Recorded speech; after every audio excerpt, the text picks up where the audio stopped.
Seguimos haciendo por Radio Compacto 103.3 nuestro programa, F5 de lunes a viernes, todos los días de 2 a 14 y durante todo el día, porque durante todo el día nos pueden ver, nos siguen, toman las entrevistas, lo que opinamos en C5SF, el streaming para todo el planeta, la radio del interior, para el portal cfim.com.ar.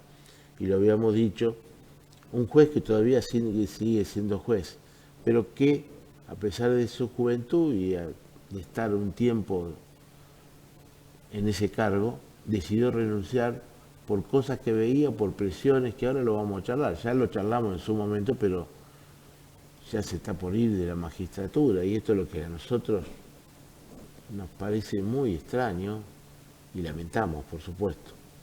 El doctor Santiago Venegas, juez de Reconquista. Doctorazo, ¿cómo anda? ¿Bien? ¿Cómo le va, Carlos? Muy bien, gracias por la invitación. Por favor.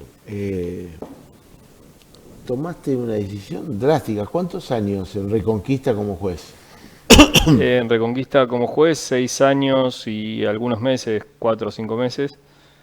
Pero antes en el Poder Judicial, más de 17 años, casi 18. Sos un hombre del Poder Judicial. ¿Cuántos años tenés? 40 cumplí hace poco. Parece recién recibido, realmente. Pero sí, todo desembocó por algunos cuestionamientos que se hicieron allá en Reconquista, por gente del MPA. Contar un poquito qué te llevó a determinar esta medida personal, muy personalísima, de renunciar al cargo de juez. Bien, en realidad fue un proceso paulatino, pero con algunos hitos, podríamos decir. Sí. Yo ya hace tiempo venía con cuestionamientos, algunos en privado, otros de hecho públicos a través de sentencias o en audiencias respecto a la actuación, por un lado del MPA y por otro también cosas que no me gustaban de cómo estaba funcionando la justicia. Para hacerlo muy resumido, yo entiendo que cada vez se condena con menos pruebas y eso implica necesariamente que se condena a inocentes. Esto es así. Y yo lo veía que cada vez ocurría en forma más evidente esto. Me sentí incómodo con esa situación, intenté durante mucho tiempo cambiarlo desde mis resoluciones, desde mi lugar. Veía un abuso también de la prisión preventiva que me parecía desmedido, como actualmente todo termina en una prisión preventiva, que muchas veces también se utiliza para luego tratar de forzar un abreviado, independientemente de que la persona sea inocente o culpable. ¿Hay abuso del abreviado por parte de los fiscales del MPA y de los jueces también en homologar todo esto? A ver, en lo que es la función de cada uno, quien hace la negociación y quien impulsa el abreviado es el fiscal o la defensa o ambos, y depende de quién lo propone, el otro lo acepta o no. Los jueces, la única función que tenemos en ese acuerdo, en ese marco, es verificar si están dadas las condiciones de legalidad del acuerdo. Si el acuerdo no supera el mínimo, el máximo, no perfora el mínimo, si están dados los requisitos formales. Hecho esto, mucho más no podemos hacer que aprobar eventualmente el acuerdo. Sí creo que como sistema se está usando en forma perversa el abreviado, por esto que te digo. Mucha gente, de hecho, a partir de ciertas críticas que yo he realizado en este sentido, muchísima gente, te diría varios cientos de mensajes he recibido y a través de Instagram o por WhatsApp, que me decían cosas como a mi hijo lo condenaron siendo inocente porque le dijeron que si no agarraba un abreviado por 10 años lo iban a condenar a 20, y así cientos de mensajes, y muy probablemente todos conozcan a alguien. ¿Por qué te decidiste a decirlo, a manifestarlo públicamente cuando no se hace eso, ¿no? Los jueces, si bien casi todos coinciden en lo que vos decís, pero muy pocos o casi ninguno sale a decir lo que vos dijiste. Mira, la verdad yo lo hice sinceramente creyendo quizás desde la ingenuidad que podía llegar a hacer esto y impulsar un cambio desde adentro del sistema. No quiero llevarlo a este extremo de equipararme con la persona que voy a nombrar, pero medio que como pasó con Lutero con la Reforma, digamos. Ajá. Lutero no tenía intenciones de escindirse de la iglesia e ir y crear una rama nueva. Él quería cambiar lo que no le gustaba y mejorarlo.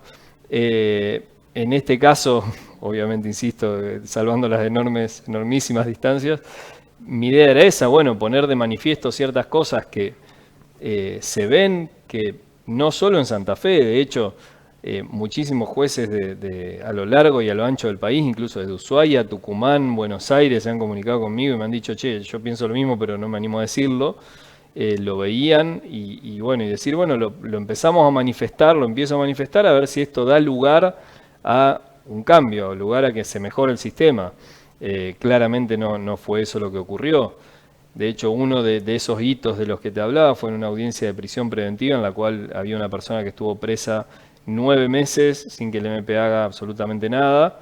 De hecho, en una audiencia de revisión previa yo medio que había instado al Ministerio Público a que avance en ese caso porque el tipo estaba preso, a mi entender, ya excesivamente porque la causa no avanzaba. Mucho tiempo. Y bueno, en la audiencia que terminó dándole la libertad, pongo esto de manifiesto, se generó un revuelo bastante importante, eso fue en el año 2023, y en lugar de tomarse eso para decir, bueno, empecemos a usar mejor la prisión preventiva como el recurso que es para evitar la fuga o el entorpecimiento probatorio, o cuando tenemos una persona en prisión preventiva, empecemos a agilizar los casos para no tener quizás a un inocente preso durante 2, 3 años incluso. Un día no puede estar. Exactamente, pero tal cual, inocente. pero mucho menos 2 o 3 años, Mucho como a veces menos. pasa. Y en lugar de eso, el ataque que recibí fundamentalmente por parte del Ministerio Público fue feroz en todos los medios de comunicación, en redes sociales, etcétera. Entonces, bueno. ¿Y qué aducían ellos en el MPA? ¿Qué decía? Porque cuando se habla de justicia y el MPA, no, yo digo, y ahora se confirmó en la reforma de la Constitución, que el MPA va a ser un poder Un órgano con mucho poder, con mucho, el cuarto poder. Hasta hoy sigue teniendo mucho poder, con poco trabajo, porque yo considero que la mayoría de los fiscales, hay muchos fiscales, mujeres y hombres fiscales que trabajan muy bien, no son la mayoría, y que la policía les maneja las causas. Sí, a ver, yo te lo puedo decir, yo hace mucho tiempo que no estoy en el en el MPA, yo estuve, de hecho, en el inicio del sistema, estuve 3 años y pico, o sea que lo conozco de primera mano de haber trabajado dentro del MPA, yo trabajaba en la Fiscalía de Homicidios, y hay de todo, a ver, hay fiscales muy buenos que realmente intentan hacer su trabajo, pero no dan abasto, y no dan abasto justamente por los dos otros grupos, que son los fiscales, directamente hay fiscales corruptos, de hecho, bueno, hay fiscales que han sido destituidos o que están siendo Hoy hay un juzgados. en Rosario, Exactamente. Cercal. Bueno, es un ejemplo, ese caso obviamente está en trámite, no podemos decir si él es corrupto o no, eso se verá, lo determinará la justicia, pero está acusado de eso. Y hay un gran porcentaje también, o un porcentaje de fiscales que también no trabajan bien, por la razón que sea, o porque no están capacitados para hacerlo, o porque no les interesa, o porque les interesa el sueldo y poco más que eso de lo que es el trabajo de un fiscal. Entonces, si bien hay muchísimos muy buenos fiscales, y yo personalmente creo que son la mayoría, tienen que hacer, además del trabajo de estos dos grupos que mencioné que no trabajan por distintas razones, el trabajo de también un montón de fiscales que no están designados. Por ejemplo, pasaban en Reconquista mismo, hasta ahora nombraron 4 fiscales nuevos, pero durante muchísimos años eran 3 fiscales para una carga de trabajo enorme, y por lo tanto había muy buenos fiscales pero no daban abasto, y también había muy malos fiscales. En el departamento obligado, bueno, un ejemplo fue el fiscal Gerosa, tuvo mucho tiempo acusado de cosas feas, horribles, pero estuvo mucho tiempo en el cargo, por ahí le reducían el salario, pero siempre se decía que era un hombre protegido, con muchos fiscales de allí del departamento obligado, por el fiscal general, Rubén Martínez, que amenazó con irse, adelantó que se podía ir jubilado, sigue estando en el cargo, y con el amparo de algunos legisladores provinciales. Allá se sabe, tácitamente, que en Reconquista hay estudios jurídicos, no muchos, que son los que manejan muchas veces la justicia del MPA. Sí, yo... ¿Pudiste olfatear algo así? No confirmar, no sé si confirmar, pero vos pudiste darte cuenta que algo raro estaba pasando. Y llamativo es. Llamativo es. Concretamente en mi caso, otro de los hitos que hubo fue concretamente no sé si calificarlo como amenaza, bueno, está siendo investigada como tal por la justicia, de hecho, directamente del fiscal regional hacia mi persona a través de Fiscal otro, Martínez. exactamente, a través de otro juez, diciéndome que si no me apartaba de un caso en concreto. ¿Hasta de un colega tuyo? Sí, si no me ¿De allá de apartaba. Reconquista? Exactamente, si no me ¿Se apartaba. puede saber quién era? Sí, está el doctor Basualdo, está de hecho una cuestión que está judicializada. Que si no me apartaba de un caso en concreto, me iba a arruinar la carrera. ¿Qué que caso? Era el caso donde había 4 abogados detenidos, 2 doctores de apellido de Gumois, un doctor de Que apellido va a salir en estos días Guío un fallo. y un doctor de apellido Barale. De Gumoy es un abogado, el estudio jurídico de Gumoy y su hijo es muy importante en Reconquista y en Vera, el departamento de obligado y Vera. Y son uno de los estudios, creería que es el estudio más grande, Más grande. por lo menos en lo que hace la parte penal. Fue acusado Ricardo Dumoy, el jefe de ese estudio, de haber abusado sexualmente de una menor de edad en su estudio jurídico y fue con una pena de 3 años, tengo entendido, pero también al mismo tiempo la justicia ordenó no poder ocupar nunca más el cargo, no el cargo, pero sí la profesión como abogado. Exactamente, se le prohibió al menos en primera instancia ejercer la profesión de Sobre abogado. este tema, un juez llamó, el juez Basualdo, me decís vos, Sí, llamó al doctor Vanegas para decirle que se aparte de la causa. no, quiero aclarar esto. ver, ¿cómo Basualdo Basualdo. vino y me dijo, mirá, Santiago Martínez me dijo tal y cual cosa, que te haga llegar este mensaje. Está bien. El mensaje pero- de otra persona. Exactamente, no fue, Del digamos, fiscal general Rubén Martínez. Fíjense en ustedes, ¿no? Cuando a veces hablamos de la independencia de los poderes. exactamente. Bueno, ese fue un punto de inflexión. ¿Y vos qué le respondiste? Yo le dije que no me iba a apartar del caso, que iba a seguir como correspondía, que si había alguna causa de recusación me recusen como corresponde, pero que no me iba a apartar por presiones básicamente. De hecho continué, me recusaron, yo rechacé la recusación, la Cámara confirmó mi rechazo de la recusación, es decir, una recusación que no correspondía. Pero ese hecho en particular fue como medio la gota que rebalsó el vaso. En lo particular, la amenaza en concreto decía que me iba a arruinar mi carrera, que concursara en Córdoba o en Entre Ríos, porque mi carrera en la justicia santafesina estaba terminada, que él ya había hablado con un político para arruinarme la carrera, o palabras más, palabras menos, iba en este sentido. Y bueno, y ahí ya sumado todo lo que venía contando de mi crítica hacia el Poder Judicial, El sistema en contra hacia tuyo. no sé si el sistema en contra mío, digamos, Muchos protagonistas. o yo en contra del sistema, Sí. qué sé yo, de cosas que no me gustaban del sistema judicial, sumado a este hecho en particular, es como que dije, bueno, definitivamente ¿Tuviste miedo? no es un lugar.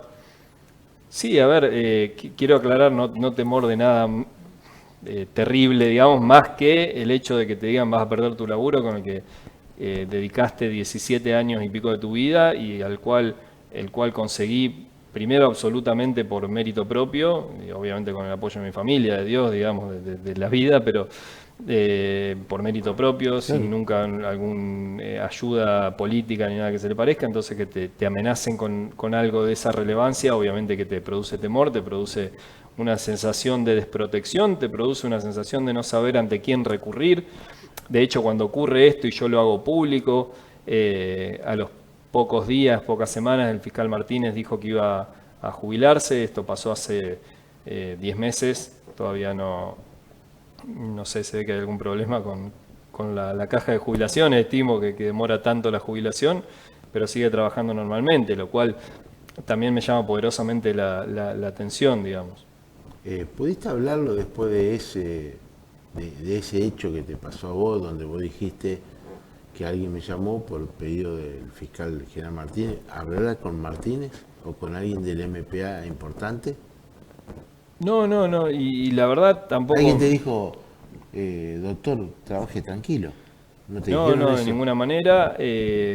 Sí, yo me comuniqué yo, de hecho, con el auditor, porque él se comunicó formalmente, digamos, requiriéndome que si había algún fiscal involucrado en esta cuestión yo se lo haga saber, y yo le contesté también por vía formal, digamos, en mi correo oficial, mandándole copia de las actuaciones que se habían iniciado con toda esta circunstancia. Y esto está en trámite, es una causa penal que está en trámite, se está tramitando en Rosario porque justamente se pretende excluir del trámite a la propia circunscripción cuarta, que es donde ¿Qué juez ocurrió. está en este tema? No sé si hay juez de IPP, de hecho no sé si ni siquiera si hay gente imputada en el caso. Sé que se está haciendo la investigación por ese hecho y otras cuestiones paralelas o simultáneas que ocurrieron. La fiscal del caso es una fiscal de apellido Bartocci, si no me equivoco. Yo la única relación que he tenido con el caso es que fui a prestar declaración testimonial, una entrevista testimonial en realidad, porque estamos todavía en etapa de IPP, y después de eso no sé qué más habrá ocurrido. Entiendo que no hubo ni siquiera una imputación. Estás hasta el 30 de septiembre trabajando. Sí, así es. Con licencia. Sí, estuve trabajando en feria, entonces, lo que antes era la feria, estuve trabajando en julio, digamos. Entonces tenía esos 15 días más el proporcional de vacaciones y bueno, estoy en estos días de vacaciones básicamente. ¿Cómo es tu trabajo? ¿Cómo es normalmente tu trabajo en el juzgado, con el personal, con los abogados que van allí? ¿Cuál es tu trato? Si ha modificado, si tu renuncia pasa desapercibido porque le conviene que vos te vayas de ahí. ¿Cómo notás, cómo percibís todo? No, mirá, la verdad, bueno, tanto en mi grupo de trabajo, mis compañeros, tanto jueces como empleados, secretarios, siempre hemos tenido un grupo excelente. Obviamente a todos les llamó la atención que me fuera y me manifestaron su apoyo y demás. Y con los abogados en general también, como así también con muchos de los fiscales, digamos.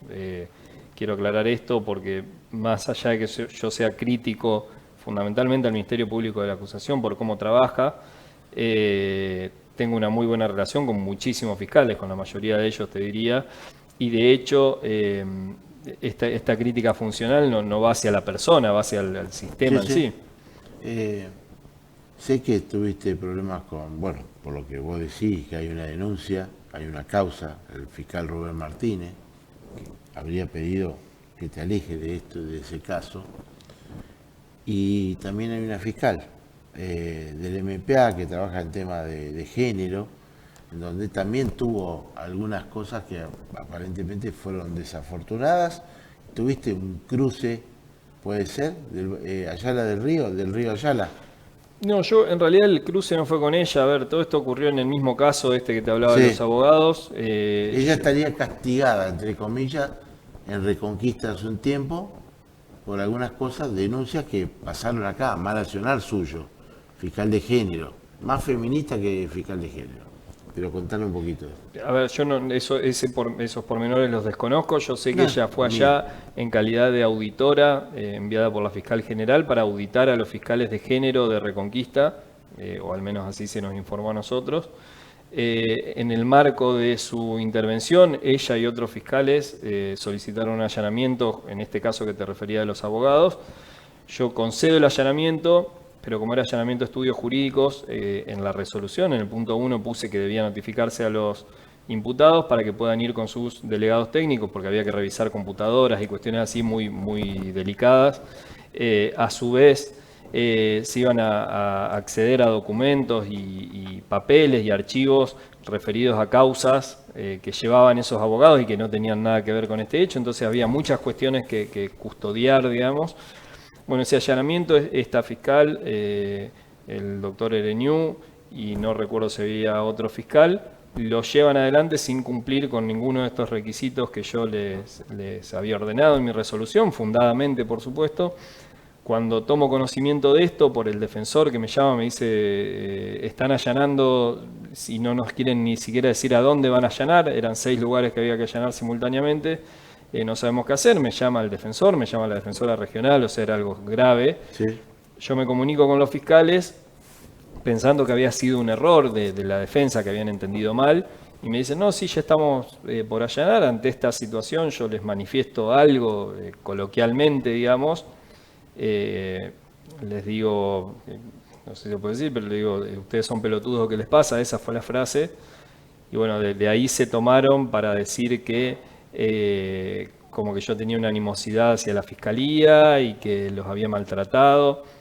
Quiero dejar en claro que esto ha sido en un contexto de una charla privada por teléfono con los fiscales. Pero ellos estaban haciendo allanamientos operativos que no condecía con la orden de allanamientos que vos como juez le habías dado. Exactamente. Claro, la falta Exactamente. era de ellos, que después a lo mejor se podía tomar como un error procesal que beneficiaba A los imputados. a los imputados. De hecho, en esos términos se los dije, le digo, ustedes son pelotudos, ¿qué les pasa? Claro. Si se llega a encontrar algo que sirva, no lo van a poder usar porque están allanando ilegalmente, porque si se allana sin cumplir con una orden o con la autorización de allanamiento, es un allanamiento ilegal, de hecho es un delito que está en el artículo Delito. 151 del Código Penal. Bueno, en lugar de hacer un mínimo de mea culpa, decir, che, la verdad que hicimos cualquier cosa, hicieron esto. Esto de primero este intento de que me aparte por las malas, por las muy malas, digamos, intentar de apretarme, después este intento de recusarme, en una audiencia pública también, que la verdad que fue vergonzoso el fundamento de la Fiscalía para tratar de recusarme. Y bueno, una situación, la verdad, bastante... sinceramente me da vergüenza toda esta situación en la forma en la que se desarrolló. Y me da vergüenza también que por el momento al menos no haya tenido ningún tipo de consecuencia para nadie. Estos personajes están trabajando en Reconquista. Bueno, el fiscal Santiago Venegas, Leandro Venegas, sigue estando como fiscal, actuando mientras tiene acusaciones muy duras. Y esto pasa en Reconquista. Hay estudios jurídicos, es una versión que tenemos nosotros hace mucho tiempo. Hay estudios jurídicos, uno o dos, que manejan o que tienen una relación directa con el fiscal Martín y algún otro fiscal de allí. Sinceramente, Carlos, no lo sé. Pero hay una versión. Yo, ¿La escuchaste algún momento eso? Rumores se escuchan, pero no podría hacerme cargo de algo así Son porque rumores. sería una irresponsabilidad de mi parte. O sea, yo sinceramente, si bien estuve 6 años y pico en Reconquista, sinceramente iba a mi trabajo, al gimnasio y después los fines de semana me volvía a Santa Fe. O sea que incluso mi interacción social fue prácticamente nula en ¿Cómo está Reconquista. integrada tu familia directa? ¿Tenés familia? Sí, bueno, acá vive mi cónyuge, yo, mis padres, mi abuela, mis hermanos, algunos Cuando de mis tomaste hermanos. esa Sí. dirección, ¿lo tomaste en forma personal o lo charlaste? Sé que es abogada también, tu Sí. cónyuge, con tu familia, con tu cónyuge, ¿lo charlaste? No, por supuesto lo charlé, a ver, es una decisión bastante seria, es poner fin a una etapa de mi vida. A ver, yo concursé con 21 años en el Poder Judicial, o sea, toda mi vida adulta la pasé adentro del Poder Judicial hasta la actualidad. Yo hace tiempo ya venía incómodo, como te conté, y ya lo venía hablando de que, che, esto no me gusta, no sé cuánto tiempo más pueda seguir, pero a partir de que ocurre este hecho en particular, este apriete en diciembre del año pasado, tomé la decisión ahí ya más seria de me quiero ir de acá porque esto no da para más. Y obviamente lo llamé, charlé con mis padres, con mi abuela concretamente y mi cónyuge, les di mi posición y los 4 me dijeron, sí, obvio que te tenés que ir, digamos, no es saludable seguir en esas condiciones. ¿Cuánto tiempo pasó de aquel hecho? Esto fue el 9 de diciembre de 2024. ¿Tanto tiempo que no te parece extraño que no haya novedades de esa causa, que esté prácticamente dormida? Y la verdad, sí, es llamativo, digamos, que hayan pasado 9 meses y por lo menos por una cuestión, a ver, no es un hecho menor lo que sucedió. Amenaza no juez. Entonces, por lo menos por una cuestión, no digo que se haga nada fuera de regla, pero que se investigue con la diligencia que un hecho de semejantes características requiere y que se avance o que se archive o lo que sea, pero que tenga algún tipo de resolución, digamos, que no quede como que está ahí la causa flotando en el limbo. A partir del 1 de octubre, ¿cuál va a ser tu presente y futuro en la rama del derecho, en la justicia? Bueno, en lo particular voy a ejercer el derecho penal en forma independiente, digamos. Voy a ser abogado penalista. Eh, no a partir del 1 de octubre, porque tengo que jurar previamente como abogado, digamos, pero esa va a ser mi función. Seguiré trabajando vinculado a la justicia, pero desde el otro lado del mostrador. Bueno, el Colegio de Abogados va a ganar seguramente un nuevo socio, un nuevo afiliado. La gente va a recibir un abogado penalista joven que además tiene mucha formación, pero el ciudadano común del norte santafesino pierde un juez que se va por cuestiones que no son transparentes, son cosas oscuras que pasan de hace mucho tiempo, en Reconquista fundamentalmente. Se va un hombre joven que había ganado un concurso, que entró al Poder Judicial, con experiencia, a pesar de su juventud, con mucha experiencia en el Poder Judicial, con casi 7 años como juez. Se va. Nadie dijo nada. Perdemos gente de bien en el servicio de justicia. Lo mejor, muchas gracias. Bueno, gracias a vos, Carlos, por la invitación. Por favor, a disposición como siempre. Gracias. Santiago Vanegas, juez hasta el 30 de septiembre en Reconquista, abogado penalista a partir del 1 de octubre. Ya después de la pausa nos metemos de nuevo en el programa.